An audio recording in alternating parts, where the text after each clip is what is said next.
datang di Bincang Seru 5 Negara. Perkenalkan, saya Khofifa Agustina. Perkenalkan, nama saya Kirana Reskita. Saya Trista Octavia. Saya Anissa Nurlaila Amalia Rahim. Saya Muhammad Alun Ghaffari. Sebelumnya, pernah nggak sih kalian penasaran kenapa sistem pendidikan di tiap negara bisa beda banget? Ada yang santai kayak di Finlandia, dan ada yang super disiplin kayak di Jepang. Nah, hari ini kita akan jalan-jalan virtual ke 5 negara untuk melihat keunikan di balik sistem pendidikan mereka. Mulai dari Indonesia, Finlandia, Australia, Inggris, hingga ke Jepang. So, let's go! Pertama, kita mulai nih dari rumah kita sendiri, Indonesia. Nah, aku akan membahas nih terkait sejarah singkat pendidikan di Indonesia, yang mana dari zaman kolonial, kemudian masa Orde Baru, dan reformasi 1998. Nah, pendidikan di Indonesia saat ini, pendidikan di Indonesia memang sudah mengalami banyak kemajuan, terutama di sisi kebijakan. Pemerintah menunjukkan komitmennya lewat berbagai program seperti Merdeka Belajar dan penyaluran bantuan pendidikan, serta mulai fokus pada pemerataan akses terutama di daerah terpencil, desa, dan pulau-pulau terluar. Tapi di balik itu semua, tantangan besar masih ada. Yang paling mencolok adalah ketimpangan kualitas dan akses. Masih banyak wilayah yang kekurangan guru, bahkan ada sekolah yang harus belajar dengan 1 atau 2 guru saja untuk semua mata pelajaran. Sementara itu, angka putus sekolah juga masih tinggi, terutama di kalangan keluarga miskin atau di daerah yang aksesnya sulit. Anak-anak terpaksa berhenti sekolah karena harus membantu ekonomi keluarga atau karena sekolah terlalu jauh dari fasilitas yang tidak memadai. Jadi meskipun arah kebijakan sudah benar, realitis di lapangan menunjukkan bahwa pendidikan kita masih belum merata dan butuh kerja. Nah, saya mau menjabarkan masalah yang terjadi di negara Indonesia ini. Yang pertama yang bisa kita lihat sekarang ini, banyak sekali kekurangan dan ketimpangan guru, yang mana banyak sekolah di daerah, terutama di wilayah 3T, yakni tertinggal, terdepan, dan terluar, kekurangan guru. Kadang satu guru harus mengajar banyak mata pelajaran karena nggak ada pilihan lain. Nah, menurut saya pribadi, solusi dan pendekatan yang bisa diberikan untuk masalah ini adalah pemerintah perlu rekrut dan distribusikan guru berdasarkan kebutuhan wilayah, bukan cuma jumlah penduduk. Yang kedua, guru yang mau ditugaskan ke daerah terpencil perlu diberi intensif khusus seperti tunjangan, rumah, bahkan percepatan karir. Yang ketiga, teknologi pendidikan juga penting. Kelas daring atau hibrid bisa jadi jembatan antara guru di kota dan siswa di daerah. Nah, kita memasuki tantangan yang kedua. Masalah yang kedua, yakni angka putus sekolah masih tinggi. Masalah lainnya adalah banyak anak putus sekolah, apalagi setelah pandemi, banyak kasus karena alasan ekonomi. Anak-anak diminta bantu untuk cari uang, ada juga karena akses sekolah yang jauh atau nggak punya fasilitas yang memadai. Nah, untuk solusi dan pendekatan analisis ini, yang bisa kita simpulkan adalah bantuan langsung ke keluarga miskin seperti program Indonesia Pintar, yang mana bisa disebut dengan PIP, atau yang harus ditingkatkan. Selanjutnya, teknologi harus dijadikan alat bantu, tapi harus dibarengi dengan akses internet dan perangkat di daerah. Nah, selanjutnya yang terakhir, jangan lupakan peran komunitas dan lembaga sosial, termasuk ormas dan institusi keagamaan, yang bisa bantu mendampingi anak-anak terancam putus sekolah. Dari paparan materi yang saya jelaskan tadi, di pendidikan di Indonesia ini dapat disimpulkan bahwa kalau kita tarik benang merahnya, yang dapat kita ambil terkait pembahasan yang sudah saya bicarakan tadi, yakni pendidikan di Indonesia sudah banyak berkembang tapi masih belum merata. Yang kedua, tantangan seperti kekurangan guru dan tingginya angka putus sekolah masih jadi PR besar. Dan yang ketiga, tapi kita juga punya banyak jalan keluar dari kebijakan yang tepat, seperti teknologi yang dimanfaatkan sampai kekuatan komunitas lokal. Nah, kuncinya sendiri yakni semua pihak harus jalan bareng, pemerintah, guru, keluarga, komunitas, atau bahkan kita semua sebagai warga negara, karena pendidikan itu hak semua anak, bukan hanya yang tinggal di kota atau yang punya uang lebih aja. Wah, paparan tadi benar-benar ngena dan realistis banget ya. Kita diajak melihat gimana pendidikan Indonesia memang sudah maju secara kebijakan.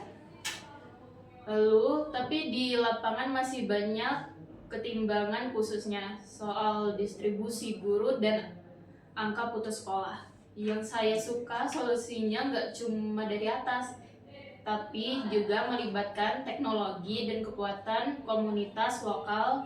Intinya, pendidikan itu harus jadi tanggung jawab bersama, bukan cuman pemerintah. Karena setiap anak dimanapun dia lahir berhak punya kesempatan yang sama untuk belajar. Wah, dari Indonesia dengan segala dinamika dan upayanya untuk meningkatkan kualitas pendidikan, sekarang waktunya kita terbang ke sebuah negara yang kerap disebut sebagai pemilik sistem pendidikan terbaik di dunia, yaitu Finlandia.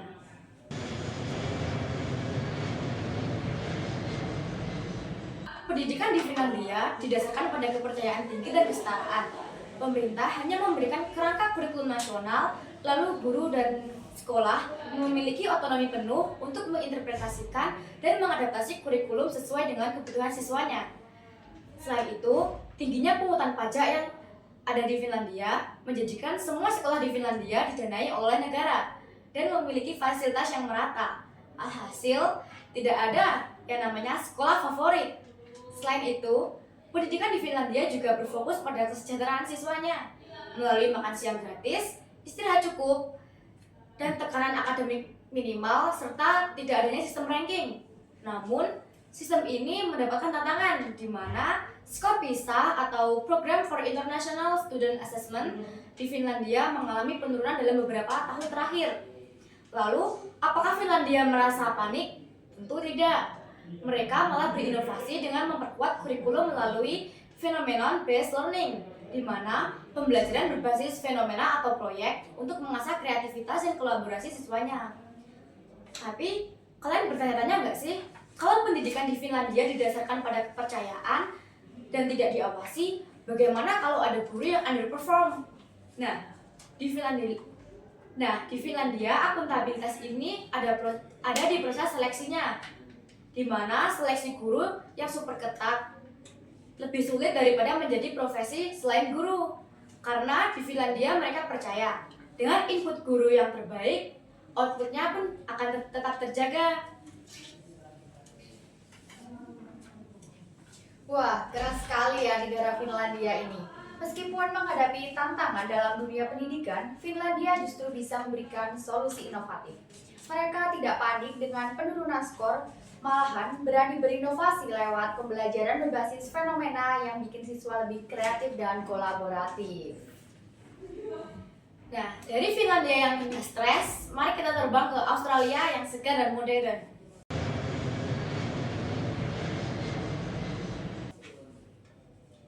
Pertama-tama, apa sih yang bikin pendidikan Australia spesial? Yang pertama yaitu mereka punya kurikulum nasional yang diatur oleh badan bernama Acara. Fokusnya bukan cuma hafalan, tetapi belajar nyata dan berdasarkan rasa ingin tahu siswa. Beberapa ciri utamanya yaitu yang pertama, pembelajaran berbasis siswa. Anak-anak nggak cuma duduk diam, dengar guru. Mereka diskusi, kerjain proyek, dan pecahin masalah bareng-bareng. Jadi pengetahuan dibangun sendiri oleh siswa. Yang kedua, pendekatan inovatif. Guru pakai metode keren seperti project based learning, belajar lewat proyek nyata atau problem based learning. Plus teknologi digital dipakai buat bikin pembelajaran lebih seru. Yang ketiga, inklusivitas. Sekolah ramah buat semua budaya, etnis, dan kemampuan, nggak ada yang ditinggalin. Tapi nggak ada yang sempurna kan? Pendidikan di Australia juga punya konflik sendiri. Meskipun diakui global, ada tantangan besar, yaitu yang pertama, kesenjangan akses. Di daerah terpencil, terutama komunitas Aborigin, susah dapat guru bagus atau Google gadget modern. Yang kedua, beban guru. Metode inovatif butuh persiapan banyak, apalagi kalau sekolahnya kekurangan sumber daya. Yang ketiga, teknologi nggak merata. Nggak semua sekolah punya wifi atau alat digital yang oke, dan guru kadang bingung cara pakainya. Yang keempat, keberagaman yang sulit. Menyesuaikan pembelajaran buat siswa dari budaya berbeda masih menjadi PR. Yang kelima, tekanan akademik, yaitu standar tinggi bikin siswa dan guru stres, kadang kreativitas malah tergeser. Nah, kalau kita analisis, pendekatan ini memiliki kekuatan dan kelemahan. Menurut Alwin nih, apa sih kekuatan dan kelemahan sistem pendidikan di Australia ini? Kekuatan yang pertama yaitu fleksibel dan relevan, bisa disesuaikan dengan kebutuhan lokal. Yang kedua, holistik, gak cuma pintar akademik tetapi juga sosial dan kritis. Yang kedua, kelemahan, yaitu implementasi nggak rata, kota dan desa beda jauh. Selanjutnya, kurikulum kompleks, guru butuh training lebih. Selanjutnya, inklusivitas masih tantangan, khususnya buat siswa berkebutuhan khusus. Untuk solusinya, berapa ide potensi. Yang pertama, tambah investasi di daerah terpencil buat teknologi dan training guru. Yang kedua, kasih pelatihan rutin biar guru mahir metode inovatif. Yang ketiga, keseimbangan standar akademik dengan fleksibilitas biar nggak stres semua. Wah, materinya keren dan to the point. Pendidikan Australia memang menarik karena berani beda dan tidak hanya fokus hafalan, tapi benar-benar mendorong siswa aktif dan berpikir kritis. Tapi jelas tantangannya juga nyata, terutama soal kesenjangan akses dan beban guru. Menurut saya, kuncinya ada di pemerataan sumber daya dan pelatihan guru yang berkelanjutan. Jadi, pendekatan inovatif nggak cuma jadi teori, tapi benar-benar bisa jalan di semua sekolah. Nah, dari Australia yang inovatif dan inklusif, sekarang waktunya kita untuk ke Inggris. Tanah dengan pendidikan yang kuat dan berorientasi pada ujian standar tinggi.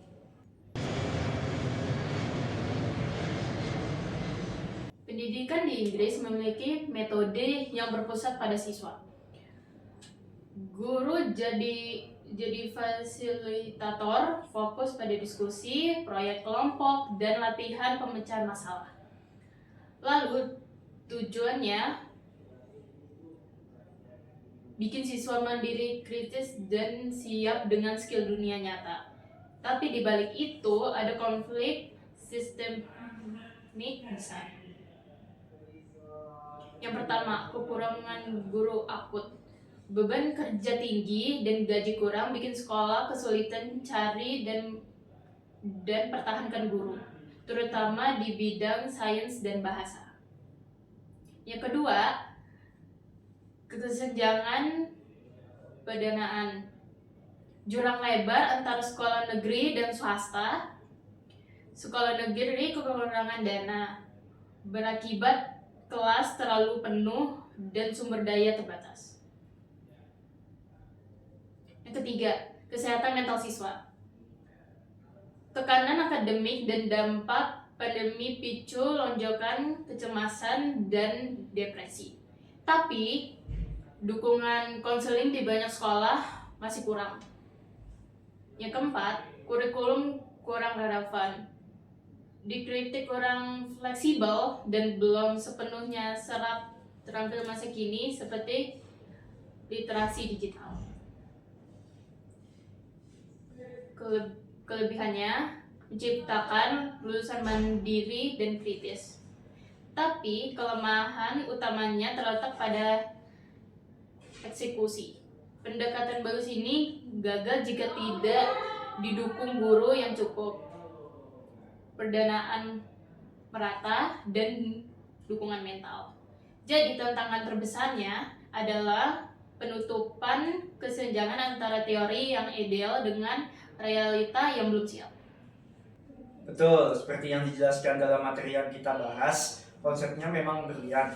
Guru berubah dari yang sekedar ceramah jadi fasilitator, kelas jadi hidup dengan diskusi, proyek kelompok, dan pemecahan masalah nyata. Tujuan yang mulia, mencetak siswa yang gak cuma hafal rumus, tapi juga bisa berpikir, berkolaborasi, dan siap terjun ke dunia kerja.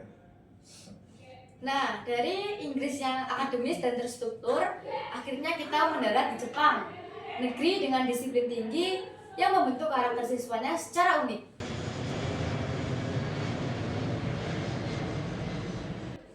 Kalau menengok ke belakang, di zaman feodal, pendidikan hanya terbatas untuk kelas samurai dan bangsawan. Rakyat biasa biasanya belajar membaca, menulis, dan moral di kuil atau sekolah desa. Namun ketika restorasi Meiji tahun 1868, pemerintah mulai membangun sistem pendidikan modern yang wajib untuk seluruh rakyat, dengan tujuan membentuk nasionalisme dan mendukung modernisasi negara. Saat era praperang dan Perang Dunia Kedua, pendidikan semakin nasionalistik.